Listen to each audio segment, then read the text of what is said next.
सिंध, बलूचिस्तान, खैबर पख्तून, गिलगित बाल्टिस्तान और पाकिस्तान ऑक्यूपाइड कश्मीर में हो क्या रहा है?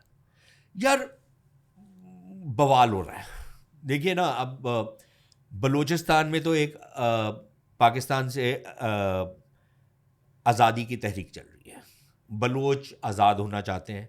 वो जो पाकिस्तान में जो पंजाबी डोमिनेशन है, जो सारा का सारा उनका तंत्र पंजाबी संभालते हैं, और बलोच ये मानते हैं कि हमारे हमारे साथ काफ़ी अन्याय हुए हैं, राजनीतिक तौर पर भी, आर्थिक तौर पर भी, और हमारे को बिल्कुल एक गुलाम कौम की तरह रखा गया है।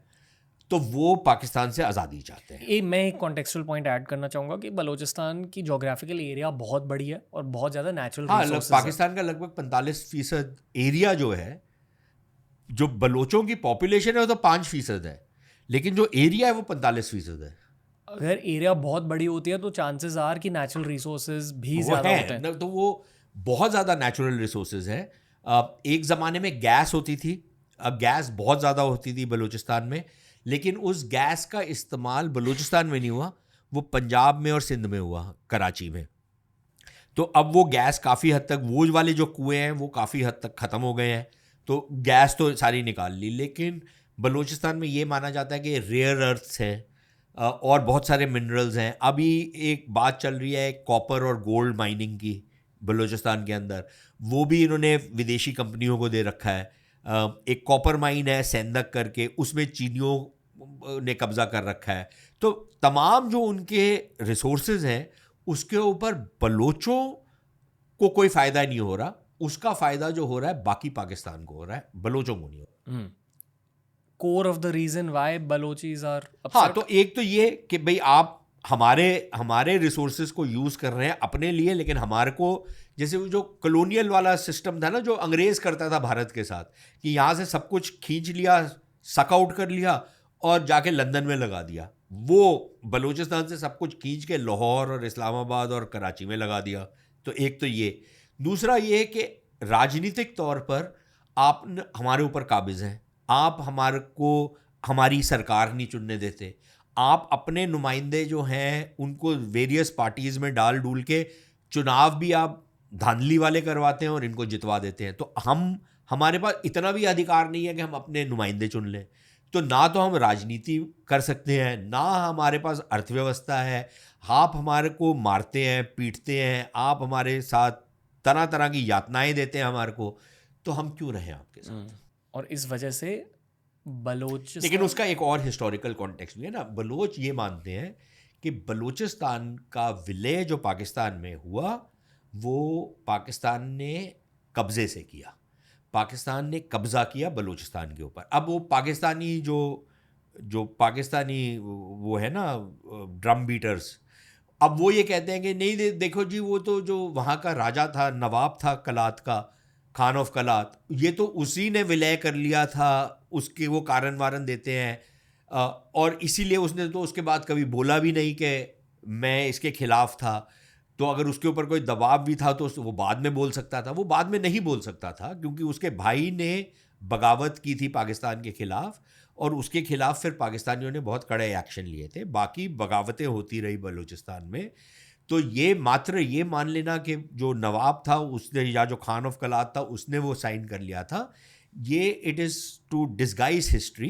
क्योंकि बलूचिस्तान के अंदर उस ज़माने में दो चेम्बर्स थे, इलेक्टेड चेम्बर्स, जिसके नुमाइंदे होते थे, जिन्होंने इंडिपेंडेंस की बात के बारे में बात की थी। तो ये जो मतलब it's a complicated history Balochistan की। और बलोच ये मानते हैं कि हमारा जो विलय हुआ पाकिस्तान में, वो गैर कानूनी तरीके से कब्जे किया गया फौजी ताकत के बलबूते पे, और हम लोग नहीं तो एक आज़ाद कौम बनते हैं। Okay.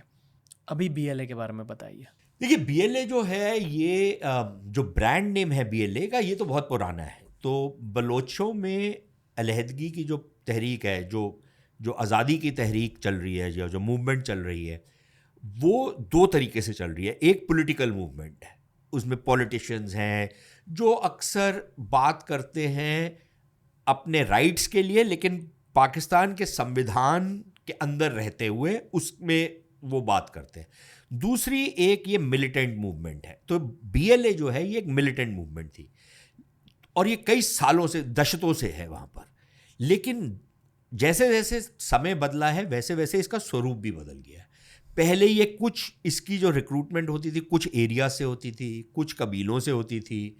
अब जो है और इसकी जो नेतृत्व था वो कुछ कबायली सरदार करते थे। अब जो है ये मूवमेंट बिल्कुल फैल गई है। इसकी रिक्रूटमेंट बलूचिस्तान के हर तबके से होती है। इसमें अब कबायली सरदार नहीं लीड करते, मिडिल क्लास के लोग लीड करते हैं इसको। तो इसका बिल्कुल स्वरूप बदल गया। एक तो ये हुआ है। दूसरा ये हुआ है कि इसके पास जिस तरीके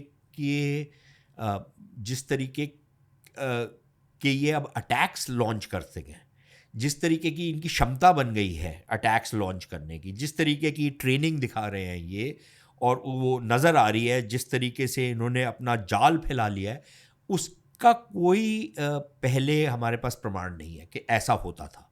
मतलब कि थे, एक्टिव थे, कुछ अटैक्स वगैरह करते थे, लेकिन इतना सब कुछ नहीं कर पाते थे। तो जिसे बोलते हैं आप, जो ताकत अब नज़र आ रही है बलोच आज़ादी तहरीक में, वो शायद कभी पहले नहीं थी।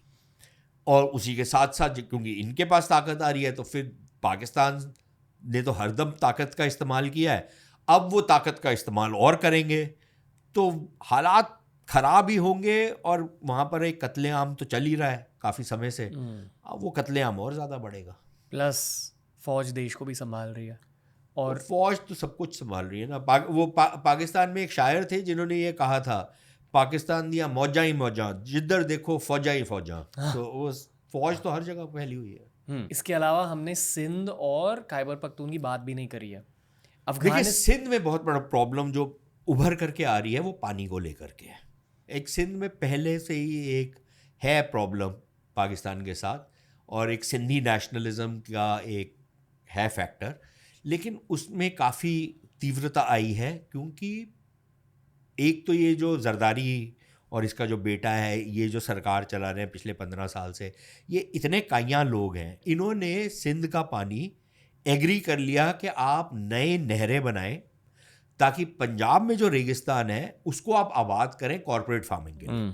ठीक है, वहाँ पर फौज ने कंपनियाँ बनाई हैं जिसने ज़मीनें ले रखी हैं लाखों एकड़, और उसको आबाद करेगी फौज नई नहरें निकाल करके। और उसमें माना ये जा रहा है कि पानी तो है नहीं, नहरों में पानी तो है नहीं, जो नदियां हैं उनमें भी पानी नहीं है, क्योंकि जो पानी बहता है वो सारा का सारा ऑलरेडी आवंटित हो चुका है। जो पुराने मुआहदे हुए हैं उसके तहत जितना पानी आ रहा है उस सब की शेयर्स एलोकेट हो चुके हैं, और उसमें भी कमी आती है, उन शेयर्स में भी कमी आती है जो फिर शेयर होती है। अब वो ये कह रहे हैं कि आप जब ये नई नहरें बनाएंगे तो ये पानी कहाँ से आएगा, ये किसका पानी जाएगा।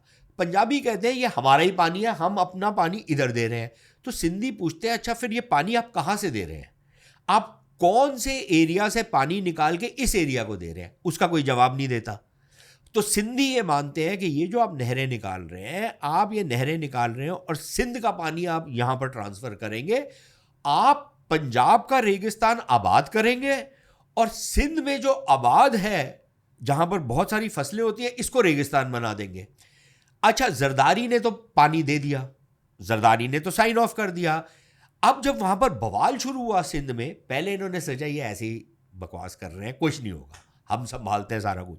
अब वो बवाल इतना ज़्यादा बन गया, अब सडनली ये जो पार्टी है इनकी, पाकिस्तान पीपल्स पार्टी, इसको समझ में आई कि यार ये तो सिंध में हमारी बेस है, ये तो लोग हमारे खिलाफ हो जाएंगे।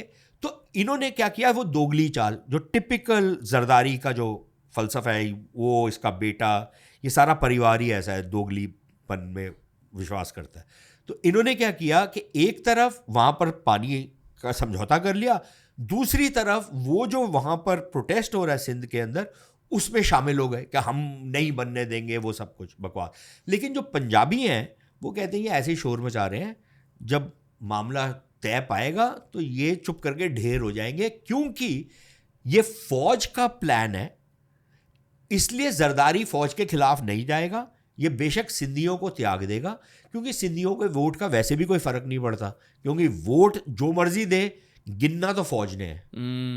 वो जो स्टालिन कहता था ना कि इससे फर्क नहीं पड़ता कि वोट कौन दे रहा है, फर्क इससे पड़ता है कि वोट गिन कौन रहा है। तो गिनना तो फौज ने है, तो वोट आपको ना भी मिले तो आपको जिता देगी फौज। तो जरदारी जो है वो सिंध कमानी दे देगा पंजाब को, और लेकिन उसका बलवा तो होगा क्योंकि लोगों की जिंदगी के ऊपर तो असर पड़ेगा, और वो एक मूवमेंट बनती जा रही है। तो सिंध में वो बहुत बड़ी प्रॉब्लम बनते जा रही है।